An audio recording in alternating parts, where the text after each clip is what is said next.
Have you ever felt like even though you don't carry a sword, you're still fighting every single day? Not against the world, but against the silent battles happening inside your own mind. You wake up with 100 thoughts racing at once. You go to work feeling stretched in every direction. And when the day ends, you're weighed down by fears about the future. What if I'm not good enough? What if things never get better? We try to act normal. We try to smile. We try to pretend we're okay, but deep down we're exhausted. No one taught us how to face these battles. No one taught us how to stay steady when the mind is constantly attacking. So we move through life as if we're always running from fear, running from pressure, running from our own expectations.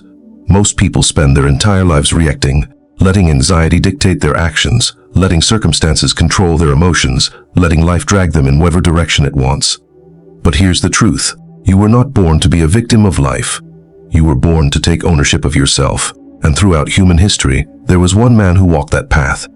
Not through theory, but through the way he lived. A man who proved that mental strength is not something you're born with, it's something forged through challenges, failure, and pain. A warrior respected even by his enemies.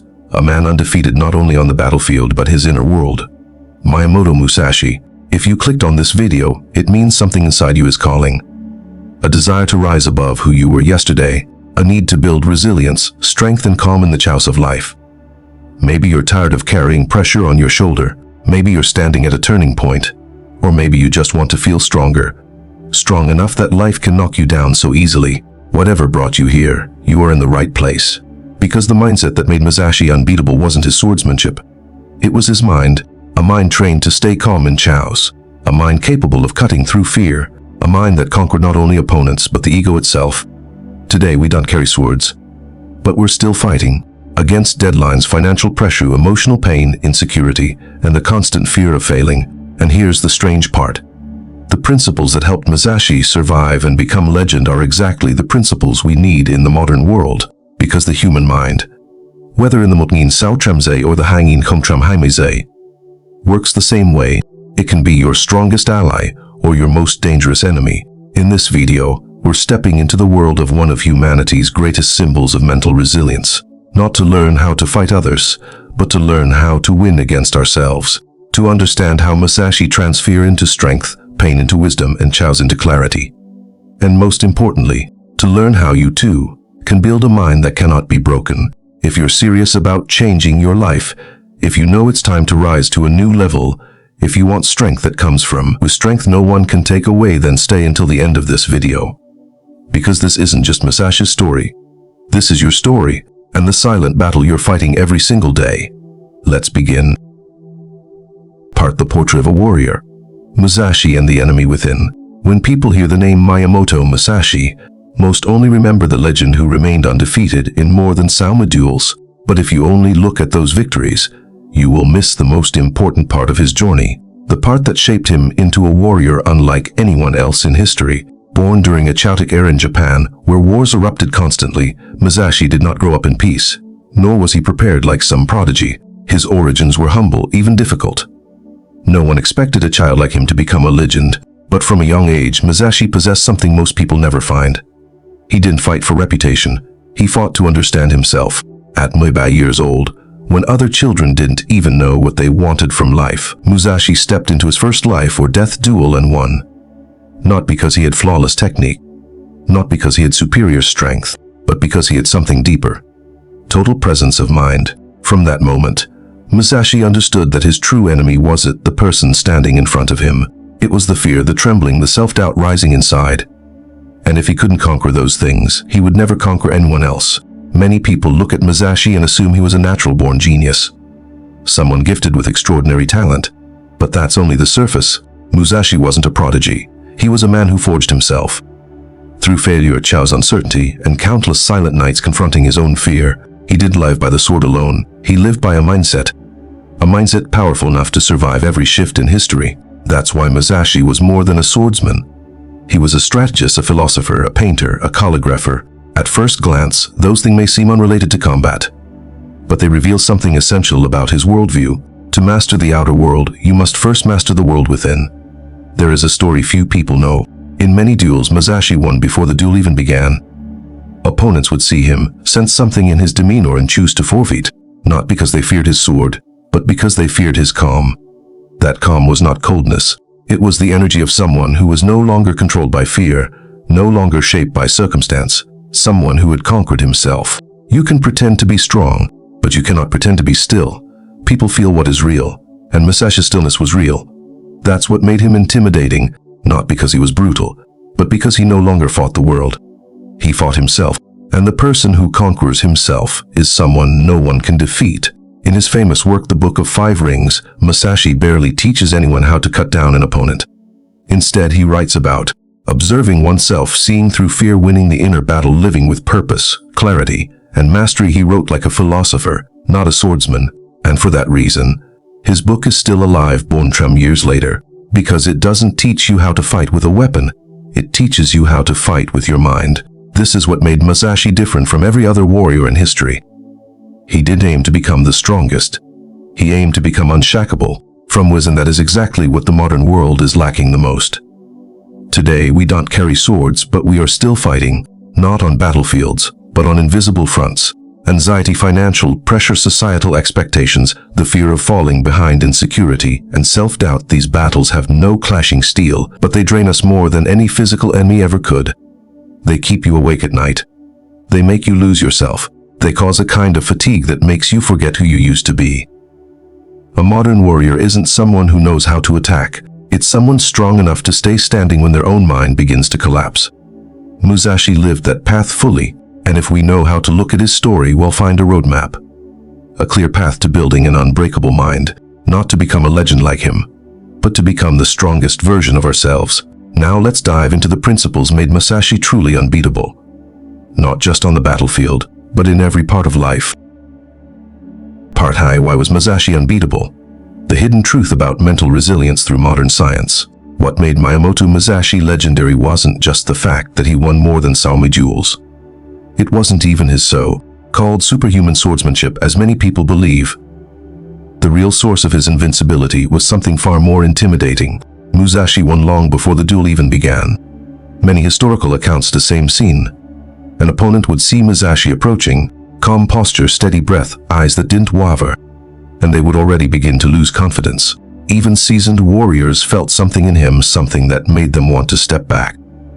They weren't afraid of Musashi's sword, they were afraid of his mind. A mind that didn't shake, a mind untouched by panic or fear, a mind so steady that opponents felt defeated before the first strike. That is the kind of power that makes a person unbeatable. If we strip away the historical setting and analyze Musashi through the lens of modern psychology, something becomes clear. The strength he possessed is what psychologists today call psychological resilience.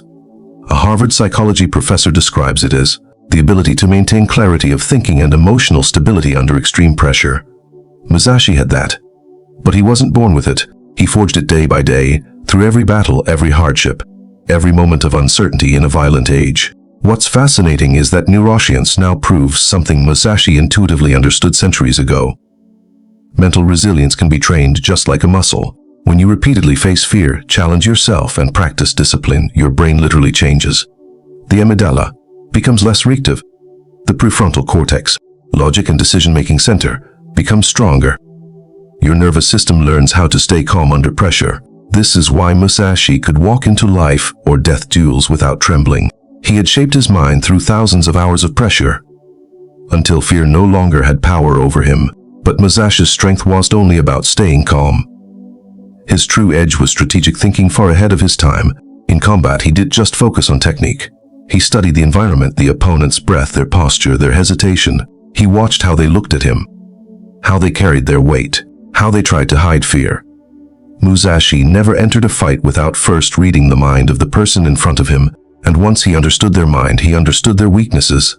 That was his real weapon, not muscle, but psychological sharpness.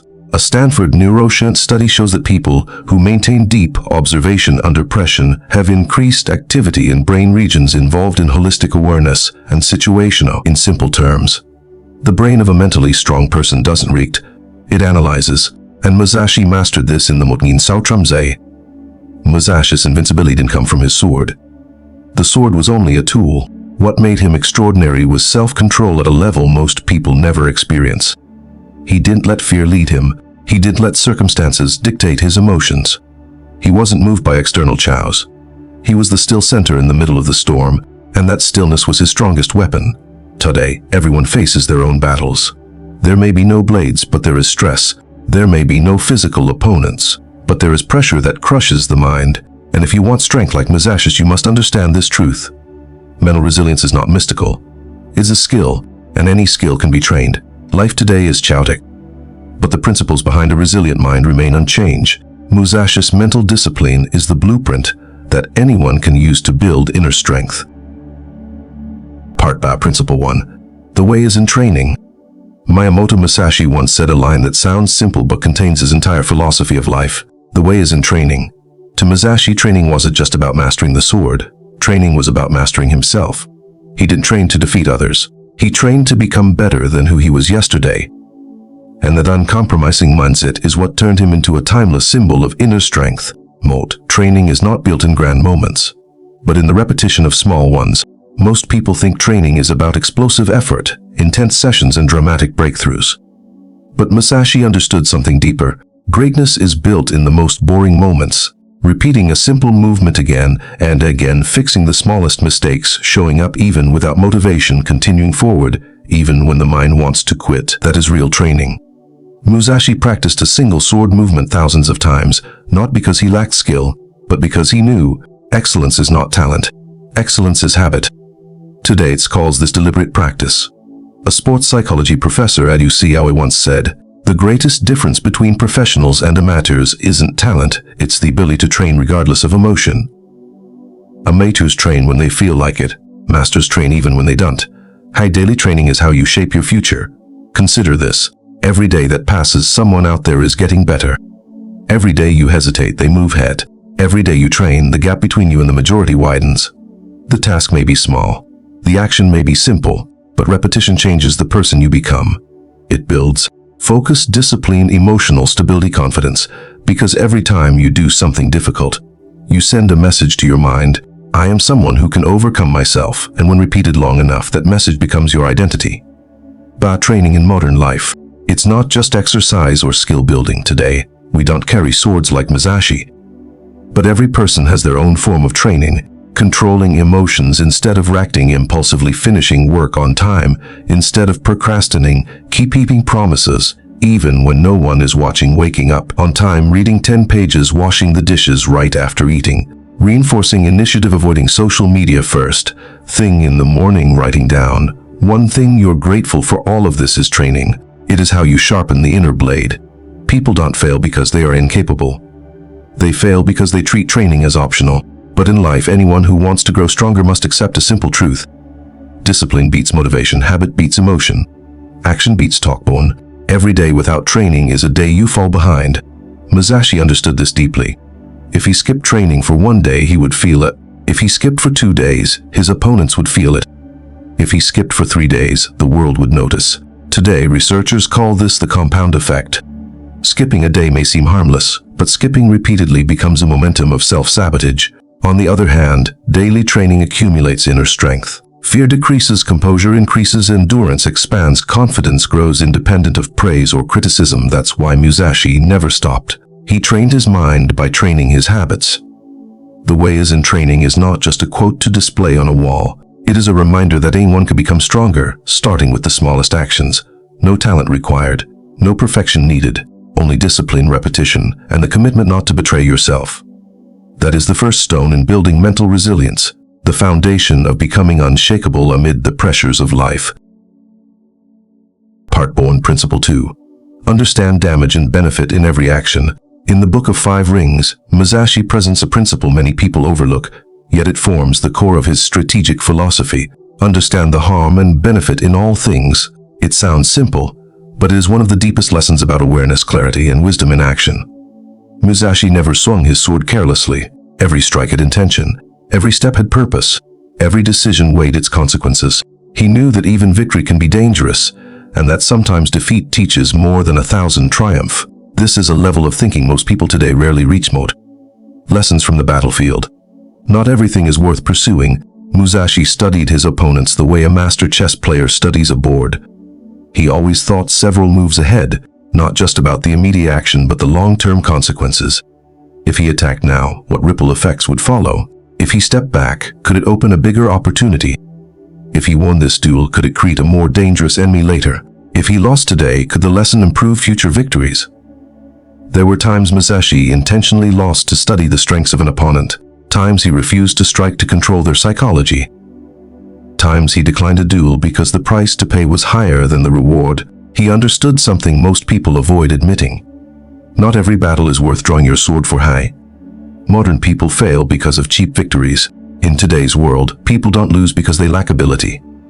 They lose because they make decisions based on short-term emotion, choosing what's easy instead of what's right, choosing what feels good now instead of what builds the future, choosing comfort over discipline, choosing people who soothe rather than people who elevate, choosing quick pleasure over long-term purpose. They win small battles but lose the entire war. Worse, many don't even realize they're losing. Musashi never fell into that trap. He knew instant gratification is often a snare, and silent harms are what destroy a person over time. Strategic thinking in modern life. Ask yourself what questions before acting. In every decision, career, relationships, habits.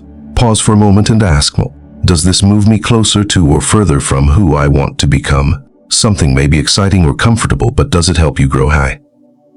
What is the short-term benefit? What is the long-term cost?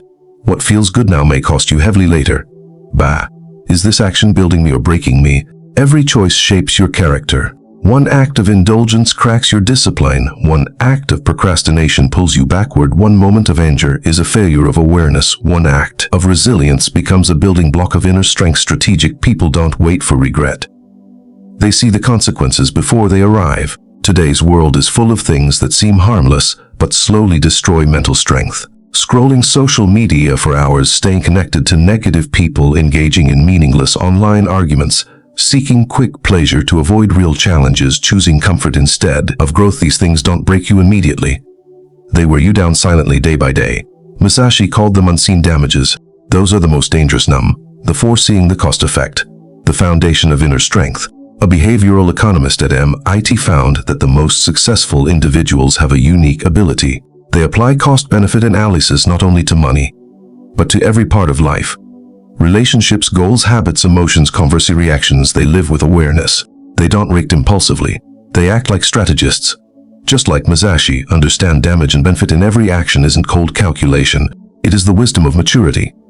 It is the ability to see beyond the moment, consider consequences, choose meaningful battles, walk away from what isn't worthy, sacrifice the small to protect the great, lose a step to gain 10 steps, because strength isn't about winning every fight. Strength is knowing which fight will make you the person you want to become. Principle 3. Perceive what cannot be seen. In the Book of Five Rings, Musashi presents a principle that sounds mystical at first glance, but in reality, it is incredibly practical. Perceive what cannot be seen. He wasn't talking about magic. He was talking about strategic intuition, a skill built through experience, refined observation, and the ability to read the world beneath the surface. Many think Musashi won because he was fast or strong or possessed superior technique. But most of his victories came from seeing signals others missed. Intuition is not luck. It is a trained skill. Most people treat intuition as a random feeling, but in psychology, intuition is really pattern recognition. The ability to detect hidden structure from small cues. Musashi could read an opponent's breath, the tension in their wrist, the shift of their center of gravity, the rhythm of their steps, the moment their mind wavered, the flicker of fear in their eyes. These details are invisible to the average person, but crystal clear to a warrior who trains deeply. A professor of cognitive science at Oxford once explained, strong intuition is the result of thousands of hours of conscious experience, meaning those who train deeply see what shallow training never reveals. High people today fail because they move through life with their eyes half closed. The real danger isn't lack of talent. The real danger is failing to notice the signals life sends every day. The body is exhausted, but sleep is sacrificed. A friend drifts away, but no one pays attention. A job shows early signs of stagnation, but action is delayed. A relationship cracks, but ego insists on winning. Arguments, opportunities appear quietly, but go unnoticed. Someone's tone changes, but the meaning behind it is ignored. Most people live on a autopilot, only seeing the surface of everything. Musashi was different. He saw beneath the surface. By applying Musashi's mindset today, Learn to read the inner layer, not just the outer one. In everyday life, seeing the unseen is a real superpower. Knowing when silence is wiser than speaking, a mature person senses tension in the air. A careless person makes everything worse. Recognizing when an opportunity is open, opportunities rarely shout. Sometimes they appear as a casual comment, a soft invitation, or a quiet moment. Understanding the true intentions behind someone's behavior. Not everyone who smiles is sincere. Not everyone who stays silent is weak. Not everyone who helps you wants the best for you. Noticing when a small problem is about to become a large one. The unobservant let things explode. The aware fix things while they still cracks, not catastrophes. Catching your emotions before they turn to destructive actions. A slight irritation or insecurity, if unnoticed, becomes behavior that damages your future. This is how Musashi won battles, not just with his sword, but with awareness. Born the advantage of the perceptive person. Superiority in every field. Someone who sees deeply will make fewer mistakes. Choose the right people to trust. Know when to advance and when retreat. Avoid unnecessary drama. Read moods and intentions. Understand their own emotional landscape. See direction where others only see chaos. An ordinary person sees the picture. A perceptive person sees the structure beneath the picture.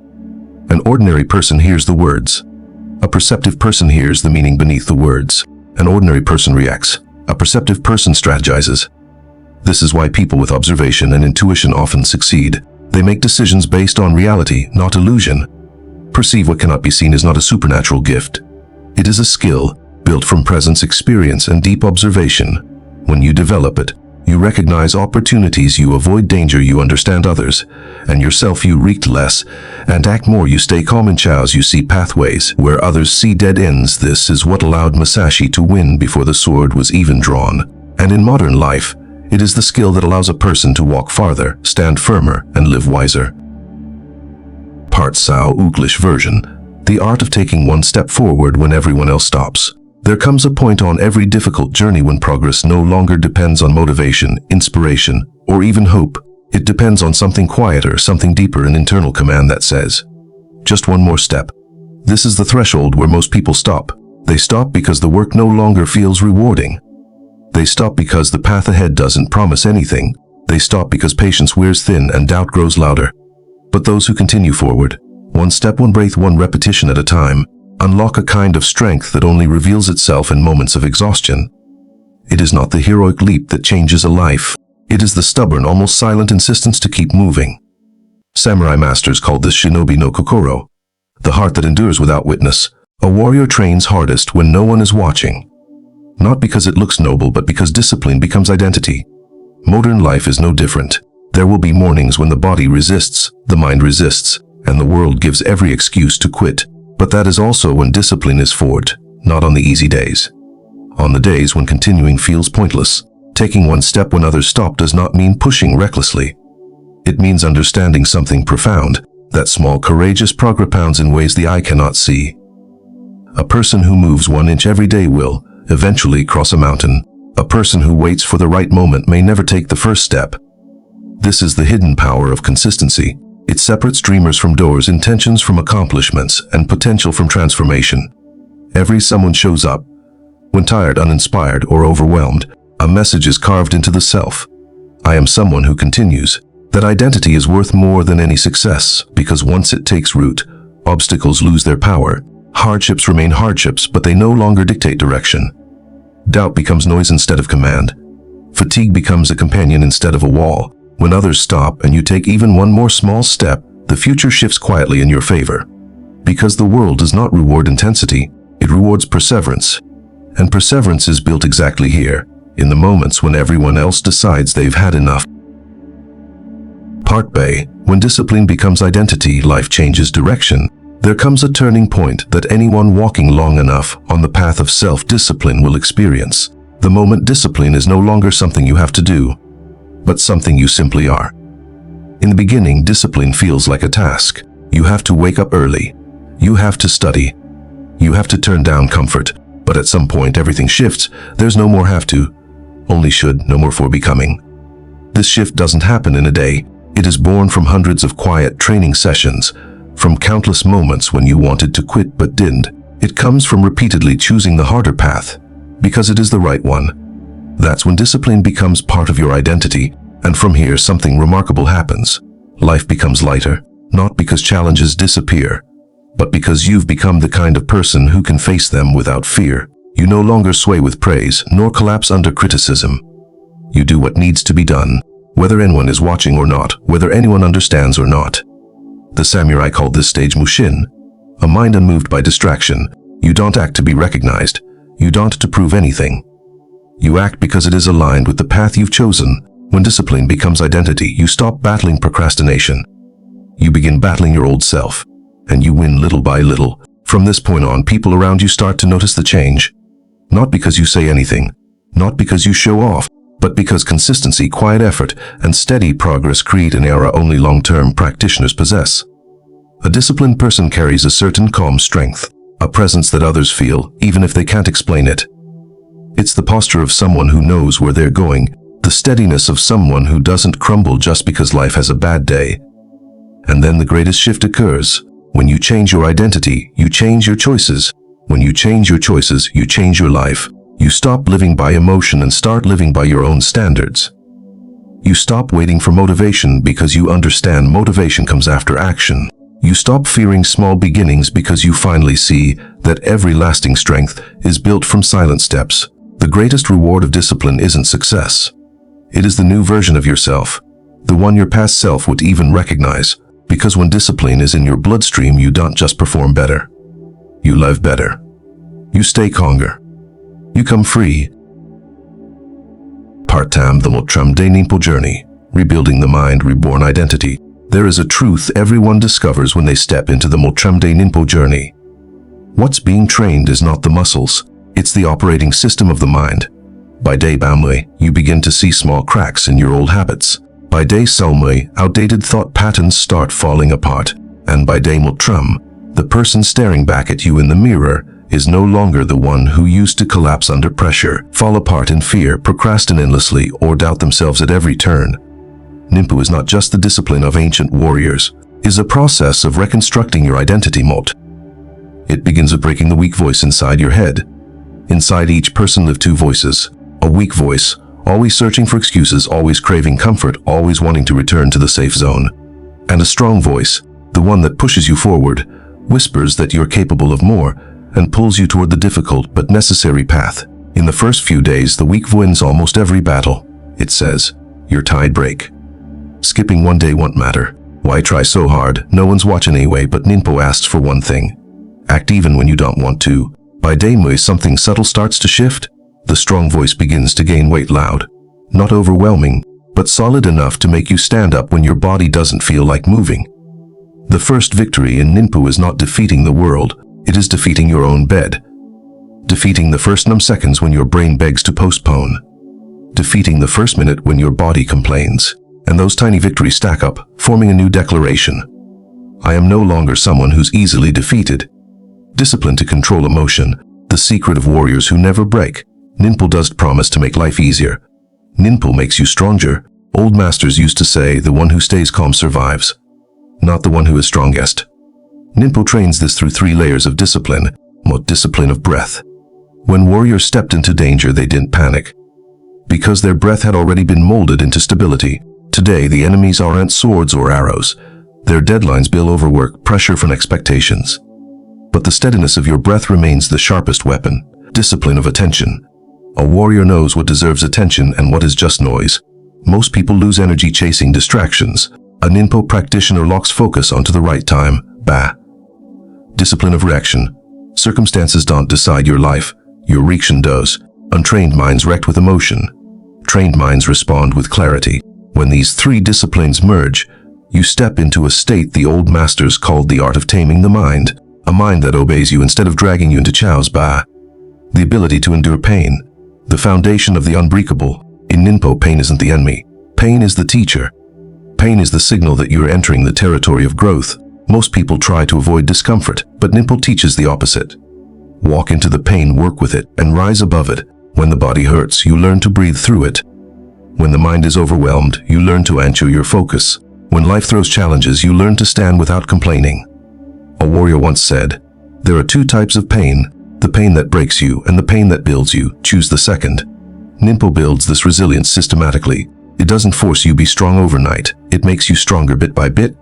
Each breath, each repetition, each silent step, until one day you realize you can now do things your past self believed were impossible. Born Day Motrum. The moment a new self is born, Day Motrum is not the finish line. It is the realization that you have changed. In a way you cannot reverse, you begin to see life differently. With less confusion, less emotional dependency. The biggest transformation is not your body. It is the architecture of your belief system. You no longer trust the old story. I can't. You begin to trust the new one. Let me see how far I can go if I don't give up. You realize you can do hard persist. You can overcome laziness. You can control your mind. You can become stronger, wiser, calmer. Day Motrum is the day a new person rises from the ashes of the old habits. Not a perfect person. Not an invincible warrior. But someone who finally understands. You can go far beyond the limits you once accepted. Nam Ninpo does create superheroes. It creates people who don't quit easily. And that is the greatest strength of all. Not the power of striking harder. Not the power of physical dominance. But the power of a steady heart, unshaken by fatigue, temptation, pressure, or judgment. Because once you know how to discipline yourself for Motrum days, you can do it for a year. And if you can do it for a year, you can rebuild your entire life. Part Chin, turning Musashi's philosophy into your own life. As we close this journey through the mindset of Miyamoto Musashi, the most important lesson isn't that he won over Sauma duels or that he became a legendary swordsman. The real lesson is this. He built a mind that could not be shaken, a mind so steady that centuries later, we can still learn from it and apply it to our daily lives. Mental resilience doesn't come from magic. It doesn't come from talent. It doesn't come from physical strength. It comes from how you live each small moment of your life. Musashi left behind one timeless truth. Winning over others is small. Winning over yourself is the highest victory. And now it's your turn to transform that truth into real action. Change begins with the smallest moments. Mental strength isn't built in dramatic situations. It's built in the quiet ones. When no one is watching, when you're alone with your choices. When you want to procrastinate but act anyway. When emotions rise but you stay composed. When you're tired but you finish one more task. When fear whispers but you still move forward. These invisible victories shape the mind of an unbreakable person. Carry the mindset of a peacetime warrior. We no longer live in Musashi's era, but everyone still fights battles every day. Work pressure, self-doubt, temptations that pull you off your path, family or social conflicts. The negative voice inside your own mind. Musashi's philosophy teach. Calm is an advantage. Focus is a weapon. Persistence is armor. The strongest person isn't the one who attacks the hardest. It's the one who refuses to be defeated by circumstances. See life as a long journey, not a sprint. Musashi never chased quick victories. He chased the right way to live. Today, most people break down not because they lack talent, but because they want results instantly. Mental resilience grows through repetition, showing up. Staying consistent even when no one praises you. When you commit to your path. Slow, steady, deliberate. You become someone even your past self would recognize. Born build the mindset of someone who cannot be broken. Musashi walked through real battlefields. We walk through emotional ones. The key to resilience isn't avoiding difficulty. It's how you rise after every challenge, fear. Turn it into fuel, doubt. Turn it into focus, hardship. Turn it into training. Eventually you stop asking, will this hurt me, and start asking, what is this trying to teach me? That is the mindset of someone who cannot be defeated. A final message for you. The one stepping into your strength. Everything Musashi lived for can be distilled into one word. Train. Train your body. Train your decisions. Train the way you respond to life. Not for a week, not for a month. The same way he sharpened his sword. Mental resilience isn't something you have. It's something you build. And starting today, you can build it. Exactly the way the greatest warriors once did. If this journey resonated with you, give yourself permission to grow stronger.